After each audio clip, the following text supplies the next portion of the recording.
కర్నూలు జిల్లా ఎమ్మిగనూరులో ఎంతో ఘనంగా శ్రీ నీలకంఠేశ్వర స్వామి ఉత్సవాలు ప్రారంభమయ్యాయి. ఈ ఉత్సవాలు శనివారం నుండి 5 రోజుల పాటు జరగనున్నాయి. అందులో భాగంగా మొదటి రోజు శ్రీ నీలకంఠేశ్వర స్వామికి తెల్లవారుజాము నుండి ఆలయంలో ప్రత్యేక పూజలు నిర్వహించారు. స్వామి అమ్మవార్లకు స్థానిక ఎమ్మెల్యే బివి జయనాగేశ్వరరెడ్డి పట్టు వస్త్రాలు సమర్పించారు. ఈ సందర్భంగా స్వామివారికి ప్రత్యేక పూజలు చేసి స్వామివారిని పుష్పరథంపై ఊరేగించి రాత్రి ఆలయంలో వరుడు మహాశివుడి తరపున గడిగే కుటుంబానికి చెందినవారు, వధువు పార్వతీదేవి తరపున బండ కుటుంబానికి చెందినవారు పెద్దలుగా వ్యవహరించి స్వామివార్ల వివాహ వేడుకను ఘనంగా నిర్వహించారు.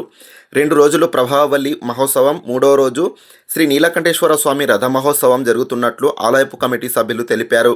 ఈ కార్యక్రమంలో ఆలయ పూజారులు, వంశ పారంపర్య ధర్మకర్త కుటుంబ సభ్యులు, భక్తులు పాల్గొన్నారు. అలాగే శ్రీ నీలకంఠేశ్వర స్వామి జాతర సందర్భంగా పట్టణంలో మున్సిపల్ అధికారులు ఏర్పాటు చేసిన విద్యుత్ దీపాలు ఎంతగానో ఆకట్టుకుంటున్నాయి.